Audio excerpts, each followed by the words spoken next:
नमस्कार सांग मैंने मुझे सकाल सकाल आसती रोसे घर को ये इडली घुगुनी आ बरा बनई देती बाहर को जाई देखे तो टी खरा हो जाता और मन बहुत खुशी हो गला खरा को देखी कारण लगातार वर्षा पर टी खरा होता घर को आसिक बापा टे चाह दे देती मो पुओ को धरिकी ये मुझे गेला करदे बो ये शाग बाछी दौले मु आउ फटाफट डेरी न करी रोसे घर को जाइए बापा आनी माछ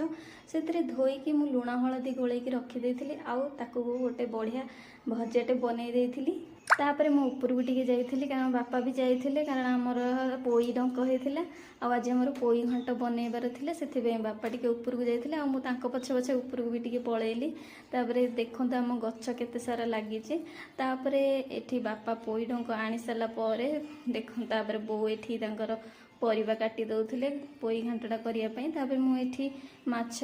कालिया टी करदेली एमती आम लंच टे हो भात डाली साग भजा आउ माछ कालिया संध्यारे शुआ को ये मो पुआ आउ बापा टे खाइबा दौले आउ संध्या बेले मुझे मैगी बनई देती खायापी राति आमर दोसा को चटनी होता जय जय।